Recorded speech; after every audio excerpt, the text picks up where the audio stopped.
के साथ इस वक्त में लक्ष्मी उपाध्याय। आज बात होगी महाराष्ट्र की सियासत की।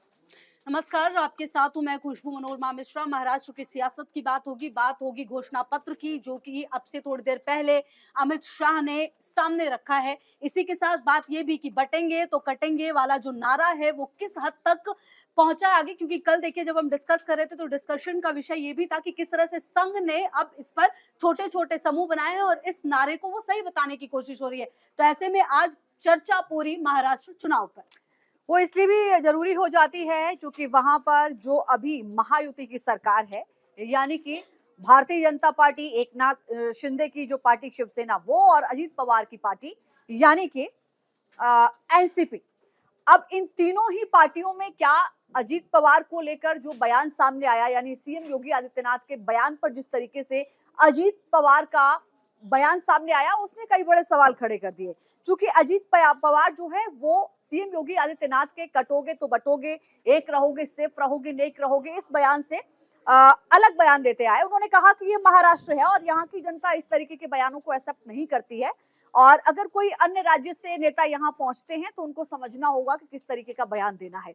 इसके बाद सवाल ये खड़ा हुआ कि क्या सब कुछ ऑल इज वेल नहीं है, क्योंकि एकनाथ शिंदे की पार्टी की ओर से ये कहा गया, संजय निरुपम की ओर से, कि देखिए जो बयान सीएम योगी ने दिया है वो अपने आप में ठीक है, आज नहीं लेकिन आने वाले वक्त में अजीत पवार को इस बयान के मायने समझ आएंगे। और देखिए इससे पहले अगर आप संकल्प पत्र की बात करें जो भाजपा लेकर आई, उसमें कुछ चीजें हैं जिसका जिक्र भी जरूरी है, और बटेंगे कटेंगे पर तो बात हम लगातार कर ही रहे हैं, उस पर भी आगे चर्चा होगी कि किस तरीके से अजीत पवार ने जो ये बयान दिया है उसके मायने क्या है। देखिए आप अगर घोषणा पत्र संकल्प पत्र की बात करें जो भाजपा लेकर आई है तो उसमें कुछ चीजें हैं। 25 लाख नौकरियों का दावा किया गया है। इसी के साथ लाडकी बहन योजना में 2100 रुपए महीना देने की बात की गई है। साथ ही 2027 तक 50 लाख लखपति दीदी बनाएंगे, और लखपति दीदी योजना जो है वो बहुत ही सही रही है बीजेपी की, हमेशा से सक्सेसफुल योजना इसे माना गया है। तो ऐसे ही संकल्प पत्र के साथ बीजेपी आई जरूर है, लेकिन इस बार का अगर आप महाराष्ट्र का चुनाव देखें तो ये सबसे अलग महाराष्ट्र का चुनाव हो सकता है, क्योंकि यहाँ पर जिस तरह से उद्धव गुट बटा, जिस तरीके से अगर आप शिंदे गुट और उद्धव गुट की बात लगातार करें तो कई तरह से जो लोकसभा चुनाव हुए और उसके नतीजे आए, उसके बाद तमाम चीजें बदली हैं। तो ऐसे में पवार गुट के बदलने से लेकर बीजेपी कांग्रेस के बीच जो जंग है वो समझ में आएगी, और इसी बीच ये बटेंगे तो कटेंगे का नारा सबसे ज्यादा सुर्खियों में रहा है, क्योंकि कहीं ना कहीं इस पर लगातार प्रतिक्रियाओं का दौर है। अगर आप समझिए कि अगर आप एक गठबंधन में हैं और उस बयान से आप इत्तेफाक नहीं रखते तो कहीं ना कहीं ये बताता है कि किस तरह से आपके गठबंधन के अंदर तमाम चीजें हो रही हैं। देखिए इसलिए समझना होगा, सीएम योगी आदित्यनाथ ने हालांकि इस नारे की शुरुआत की थी उत्तर प्रदेश के आगरा से, लेकिन इस नारे का सबसे ज्यादा असर नजर आया हरियाणा चुनाव में। हरियाणा में आप चाहे एग्जिट पोल देख लीजिए, ओपिनियन पोल देख लीजिए, रिजल्ट आते आते ये कहा जा रहा था कि यहाँ पर कांग्रेस की सरकार बनने जा रही है। लेकिन जब जैसे ही रिजल्ट आगे बढ़ा, सीटों में तब्दील बदलना शुरू हुआ, उसके बाद भारतीय जनता पार्टी की वहां पर सरकार बनी, और कहा यही गया कि योगी आदित्यनाथ का कटोगे तो बटोगे, एक रहोगे नेक रहोगे सेफ रहोगे, ये नारा काम आया। हालांकि प्रधानमंत्री नरेंद्र मोदी पिछले 2 दिन से लगातार महाराष्ट्र में चुनावी शंखनाद में जुटे हुए हैं, रैलियां कर रहे हैं। पीएम मोदी का भी ये नारा है कि एक रहोगे तो सेफ रहोगे। इस नारे में भी अपने आप में ये दर्शाता है ये नारा कि सीएम योगी के उस नारे को प्रधानमंत्री नरेंद्र मोदी हो या फिर आरएसएस, सबका समर्थन मिलता हुआ नजर आ रहा है। तो क्या ये जो नारा है ये महाराष्ट्र में भी काम करेगा? हालांकि अजीत पवार ये कह रहे हैं कि महाराष्ट्र छत्रपति शिवाजी का राज्य है, यहाँ पर इस तरीके के बयानों को जनता पसंद नहीं करती है। लेकिन योगी आदित्यनाथ जब जाते हैं और इस नारे को वहां पर जब वो बोलते हैं, वो देते हैं, तो वहां के जो समर्थक उनके होते हैं, जो वोटर्स होते हैं, उनमें जोश नजर आता है।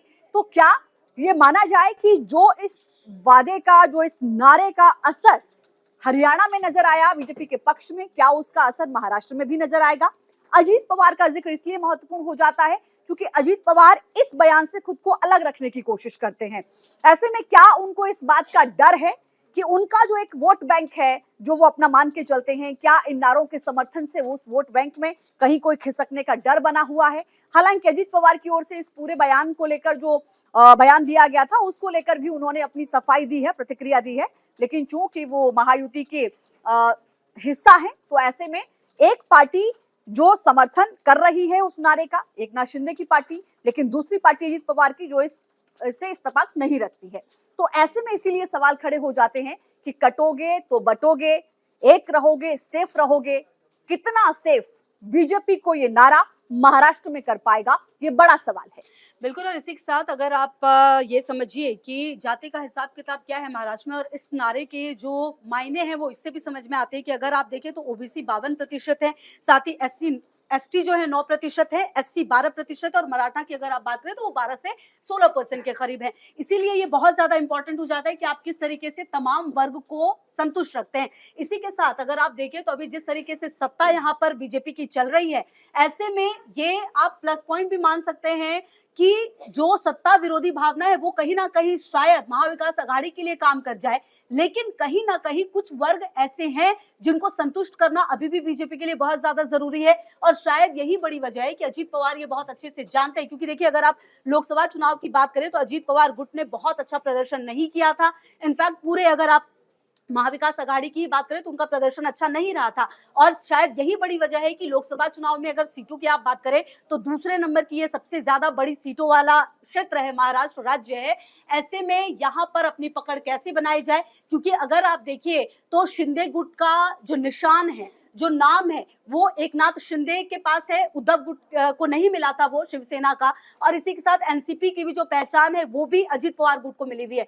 तो क्या ये जो फायदा है वो मिल पाएगा, और अजीत पवार का ये अपने आप में कहना, इस बयान से इत्तेफाक ना रखना, क्या वहां की जनता को ये समझा पाएगी कि ये बयान कितना गलत और कितना सही? क्योंकि अगर आप संघ की बात करें तो अब संघ लगभग 70,000 से 80,000 छोटे छोटे समूह बनाकर ये समझाने की कोशिश करने वाला है कि इस बयान के क्या मायने हैं, इस बयान को किस तरीके से गलत तरीके से जो विपक्षी दल है वो पेश कर रहे हैं। तो अपने आप में इस बयान के मायने काफी ज्यादा अहम हो जाते हैं तब जबकि इसको संघ का समर्थन मिल रहा है। संघ मतलब कि आप समझिए नागपुर में मुख्यालय है, और ऐसे में महाराष्ट्र से बहुत ज्यादा जुड़ा हुआ है। कई बड़े जनप्रतिनिधि हैं जिनका संबंध अगर आप देखें तो बहुत ज्यादा स्ट्रांग है, चाहे वो नितिन गडकरी हो, देवेंद्र फडणवीस हो। तो ऐसे में आने वाले समय में इस बयान के मायने अपने आप में काफी अहम हो जाते हैं। निश्चित तौर पर अब देखिए, अभी जो मैं अपडेट आपको दे दूं वो ये है कि महाविकास आघाड़ी की ओर से भी अपने घोषणा पत्र का ऐलान कर दिया गया है। कांग्रेस पार्टी पहले ही ऐलान कर चुकी थी, भारतीय जनता पार्टी ने आज ऐलान कर दिया है। ऐसे में अब निगाहें इस बात पर रहेंगी, वादे नारों के साथ जनता क्या कुछ अपना फैसला सुनाती है, इस पर रहेगी नजर। फिलहाल इतना ही, नमस्कार। लगातार रहेगी नजर। धन्यवाद।